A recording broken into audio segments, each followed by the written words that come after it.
Olá, pessoal. Eu sou a professora Ana Amélia e na aula de hoje nós vamos falar sobre os impactos negativos do setor agropecuário.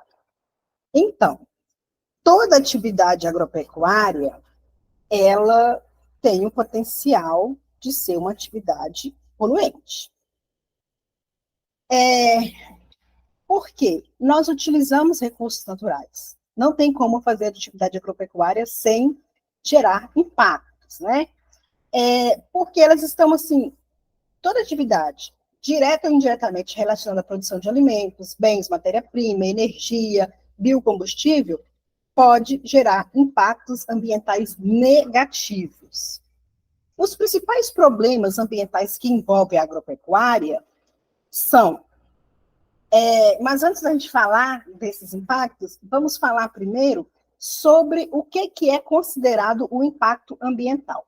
De acordo com a resolução do CONAMA, de 86, lá no primeiro artigo, fala que é considerado qualquer alteração nas propriedades químicas, físicas e biológicas do meio ambiente causada por qualquer forma de matéria ou energia resultante da atividade humana que direta ou indiretamente afeta a saúde, a segurança e o bem-estar da população, as atividades sociais e econômicas, a biota, né, a vida, tanto a vida vegetal, animal, quanto a vida de micro-organismos, as condições estéticas, né, a beleza de um lugar, sanitárias, né, a qualidade daquela água, a qualidade daquele solo, do meio ambiente, e a qualidade dos recursos ambientais. Aqui a gente tem uma foto de um solo com erosão. Então, esse solo que está sendo perdido aqui, ele não volta nunca mais para o lugar. Ele vai parar lá na parte baixa, ele vai parar lá no leito do rio, dos lagos. Então, é um impacto ambiental. Outro impacto ambiental é o desmatamento, né? A gente tem um problema aí, ano após ano, o desmatamento é grande no Brasil e a gente está perdendo espécies vegetais, a gente está perdendo animais que estão perdendo suas casas, né? Então, é um impacto bastante marcante no Brasil. Os incêndios, ano após ano, a gente vê incêndio na Amazônia, incêndio no Pantanal, inclusive incêndios criminosos que os fazendeiros colocam fogo de propósito para poder abrir área para fazer pastagem. Também é considerado impacto ambiental a produção de lixo, né? No caso rural, a produção de lixo no meio rural. Mas o que é lixo? Lixo é todo material descartado no meio ambiente proveniente de atividades humanas. Então, a gente tem uma foto aqui, um monte de casca de coco que é descartada em área de cultivo de coco lá em São Miguel dos Milagres.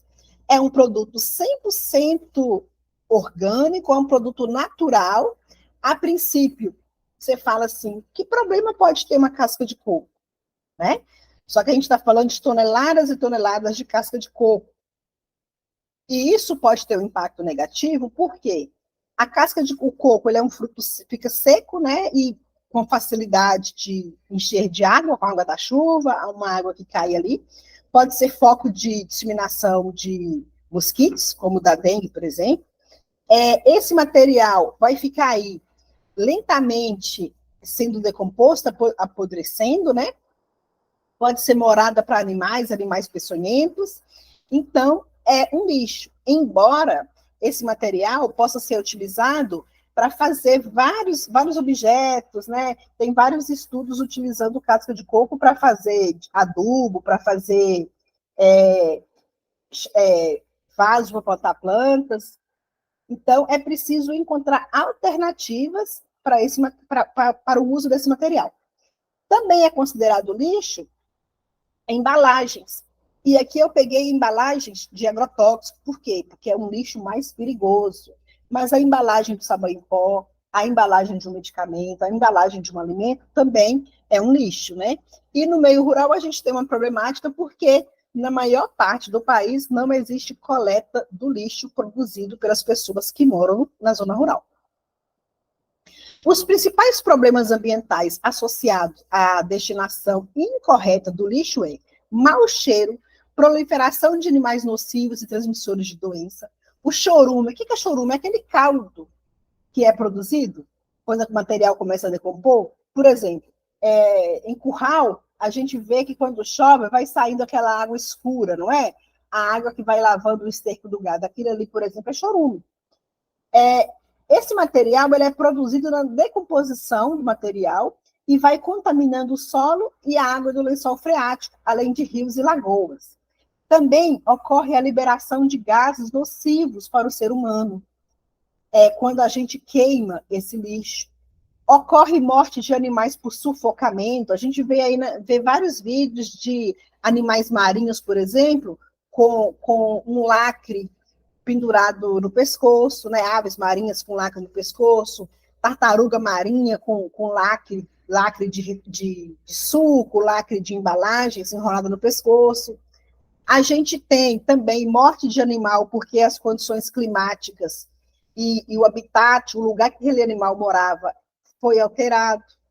Tem problemas de contaminação da água, contaminação do solo, contaminação do ar, além da contaminação visual. Vamos voltar aqui. A princípio, a pessoa pode até achar que não há nada demais nesse monte de casca de coco, mas é no mínimo feio, né? Imagina, você está num local aqui, uns pés de coco, um verde, seria uma paisagem bonita, mas você tem um material que está tornando a paisagem feia e provavelmente mau cheiro, provavelmente vários insetos, animais, cobra que começa a aparecer para comer insetos. Então, tem vários impactos negativos aí do lixo no meio rural. A extração de minerais para a agricultura também degrada bastante. Essa foto aqui é de uma mina de fosfato. O fosfato ele é utilizado para fazer o adubo fosfatado, né? O adubo rico em fósforo. E o Brasil, a gente usa muito adubo rico em fósforo, fonte de fósforo. Essa foto aqui é da empresa Mosaic, lá em Catalão, no Goiás. Olha como que eles tiveram que alterar o ambiente natural para poder extrair o fosfato para depois utilizar na agricultura. Então, essa paisagem aqui foi totalmente alterada e nunca mais ela vai voltar a ser o que era. Aqui, eu não vou entrar muito em detalhe, mas só para vocês verem. Algumas ações e os impactos que causa. Por exemplo, obras civis, vai fazer uma estrada, vai fazer um prédio, construir uma cidade. Tem desmatamento, tem danos à fauna, aos animais, às plantas, à paisagem, tem erosão do solo. Vai ter lá, vamos fazer um sistema de irrigação. Tem problema de erosão do solo, tem desmatamento, o uso de fertilizante. Você usa o fertilizante para aumentar a produção, mas tem problemas de poluição do solo. Se polui o solo, polui a água. O uso de defensivos agrícolas, dos agrotóxicos, polui o solo, causa danos às plantas, aos animais. Então, assim, toda atividade agropecuária, ela vai causar algum impacto ambiental. E por quê? Por que a gente tem que fazer agricultura? Tá? A população humana na Terra, né? Porque é aqui que a gente vive. Mas a população, ela aumentou muito. Aumentou muito. Lá em 1974, éramos 4 bilhões de pessoas. Depois, em 1999, viramos 6 bilhões, aumentaram 2 bilhões de pessoas. Em 2022, eram 9,7 bilhões.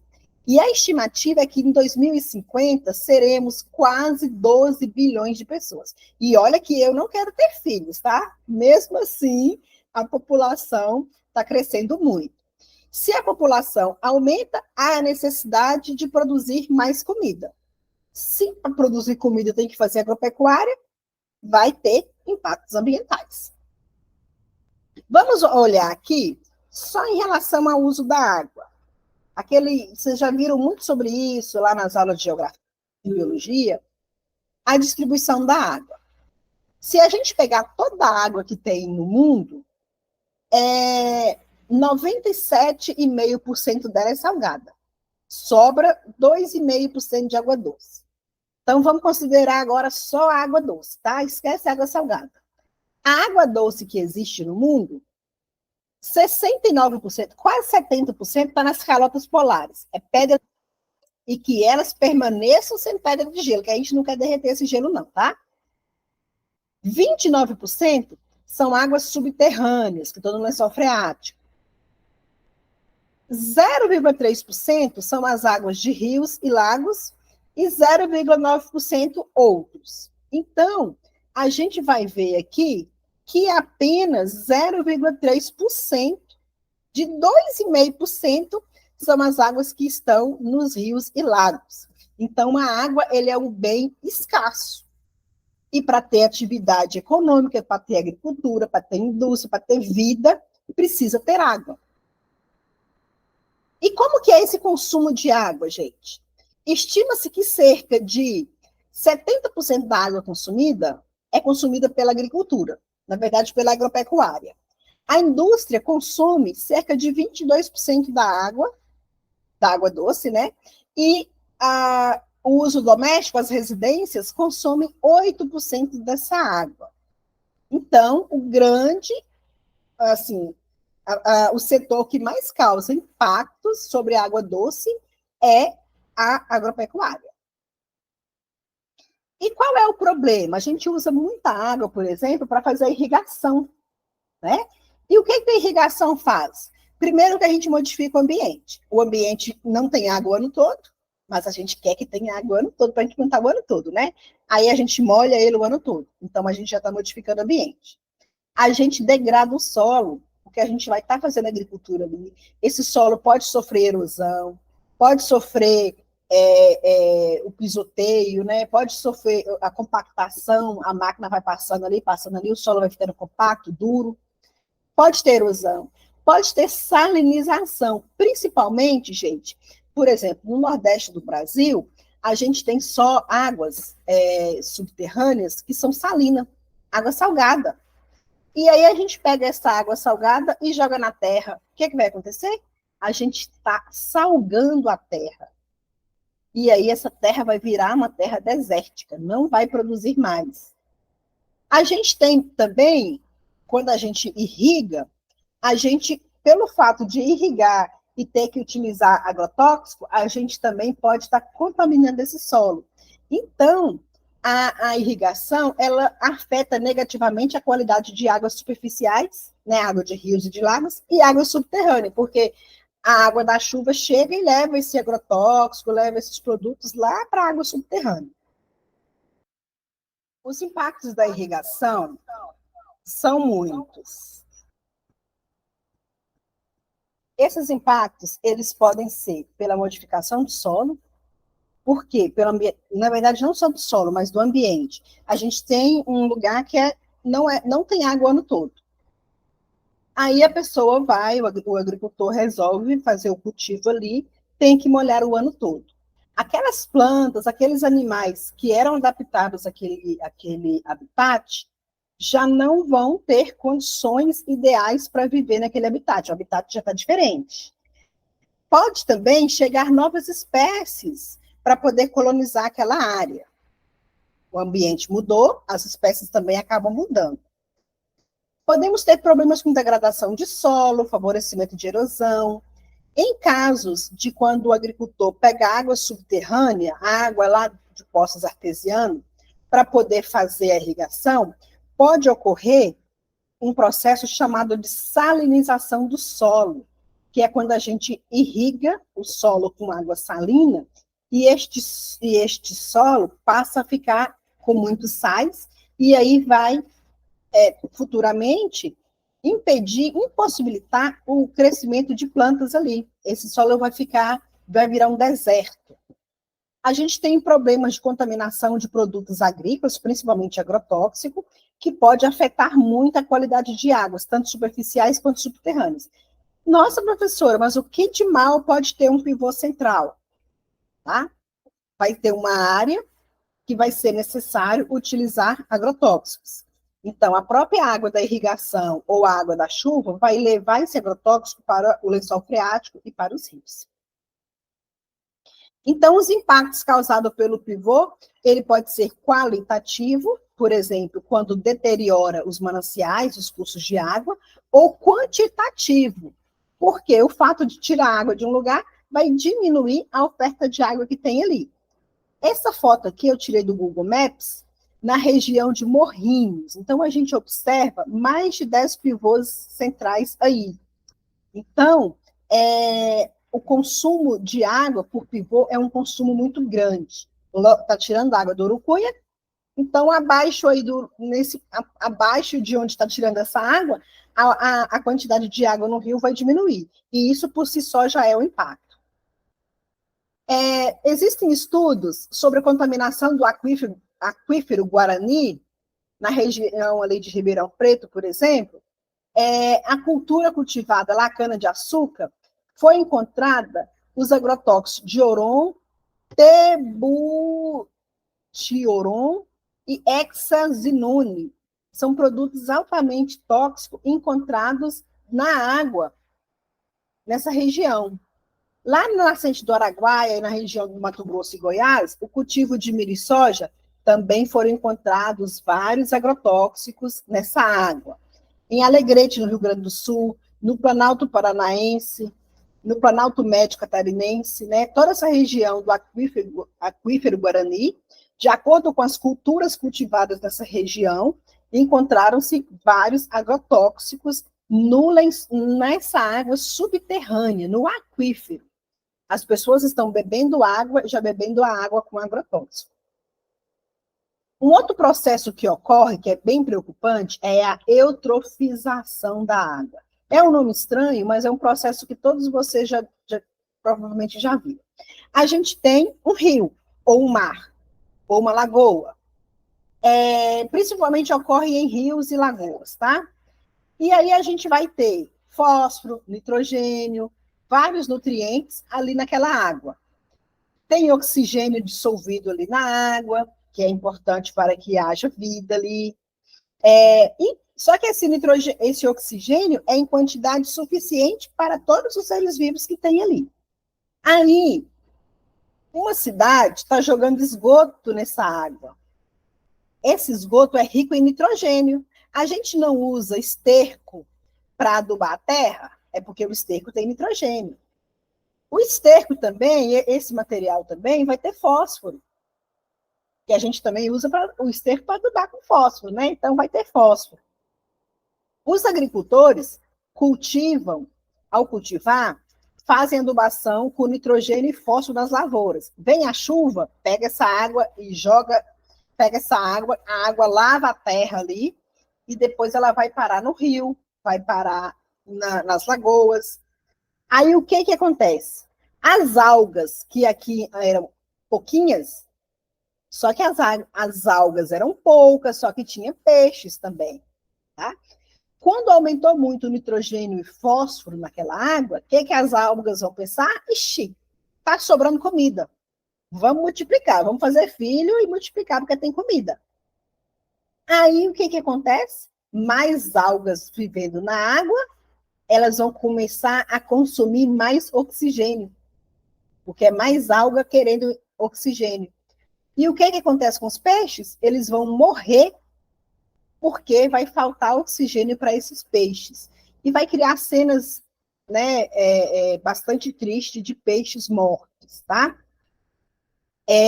Uma das cenas é essa daqui, ó. Isso aqui provavelmente é na Lagoa Rodrigo de Freitas, no Rio de Janeiro, com vários peixes mortos. Outro processo que eu falei para vocês, né, a gente tem um problema da salinização do solo e temos também um problema da desertificação. Parte do Brasil ali na região semiárida do Nordeste, em pouco tempo será deserto. Na verdade, algumas áreas já começaram a virar deserto, mas não um deserto natural, um deserto causado pela ação do homem. Olha, eles tinham uma região que era caatinga, mas era uma caatinga que tinha animais, que tinham árvores, né? Que poderia, inclusive, produzir alimentos na época das águas. Como o homem utilizou de forma equivocada, teve erosão, teve perda de solo, o ser humano foi fazendo um deserto. Isso chama de desertificação. A pecuária também causa vários impactos. O primeiro é a necessidade de desmatar e queimar para fazer pastagem. Isso, por si só, já é responsável por 55% das emissões de gás carbono no Brasil. Em 30 anos, a região amazônica perdeu uma cobertura vegetal de uma área equivalente à França, ou seja, uma área semelhante à França foi desmatada na região amazônica. Para quê? Para entrar pastagem. E a atividade pecuária é muito responsável pelo aumento dos gases de efeito estufa. Aí aqui tem um desenzinho aqui, uma vaquinha toda esnobe soltando um pum, falando, sinto muito, mas eu não posso atender às suas reivindicações. Quem está fazendo reivindicação aqui? O urso polar e o pinguim. Por quê? Está tendo aquecimento global e os gelos estão tá tendo um derretimento das calotas polares, o gelo está derretendo e esses animais vão morrer. Por quê? Um boi libera cerca de 140 quilos de gás metano por ano, gente. O pum da vaca é bem perigoso, tá? Aumenta os gases de efeito estufa.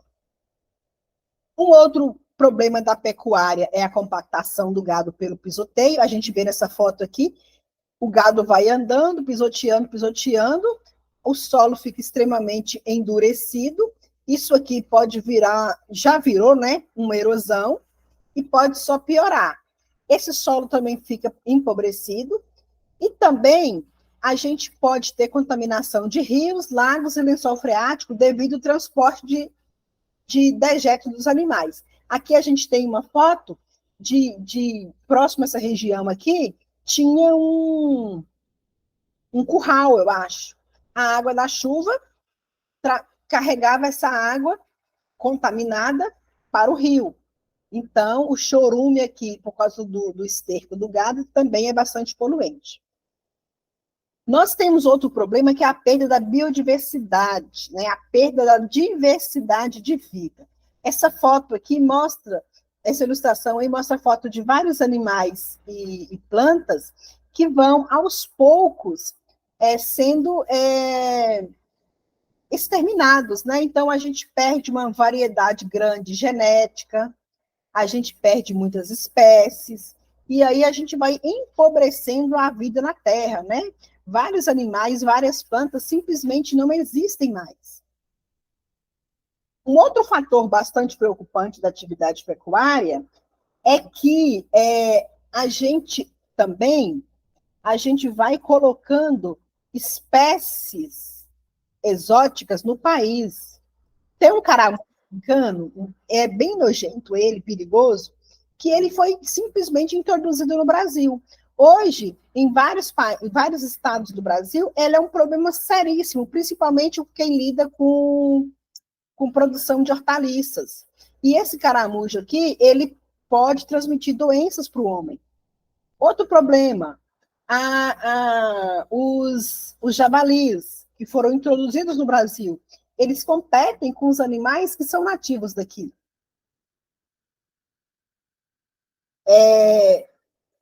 Outro problema, a fragmentação. Deixa eu só voltar aqui, que eu estou com medo da ligação, da chamada cair. Opa. Continuar na chamada, gente, já ia cair já. A fragmentação dos habitats. Imagina que isso era uma floresta. Aí desmata aqui para fazer pastagem. Você tem árvores? Tem. Só que os animais, eles conseguem sair de uma mata, de uma parte da mata e ir para outra, sem passar pela pastagem? Não conseguem. Então, isso impede que os animais transitem nessa região. Por quê? Tem animais que não saem no sol, por exemplo. E aí vai fazendo o quê? Os animais vão ficando ilhados, só numa área, vão se reproduzindo entre si e vai tendo problema de consanguinidade, não vai? Todo mundo aqui que é filho de agricultor sabe que de tempo em tempo é preciso trocar o touro reprodutor, o porco reprodutor. Por quê? Para entrar o material genético novo. Se ficar só o mesmo porco ali, o mesmo varão multiplicando, ele vai começar a cruzar com as filhas, né, com as netas, e aí começa a nascer com problemas. Agora, imaginam, por exemplo, os macacos que vivem só no galho das árvores. Eles vão ter dificuldade de sair dessa região aqui e ir para essa região aqui. Então, a fragmentação da floresta também é bastante preocupante. Uma outra preocupação que a gente tem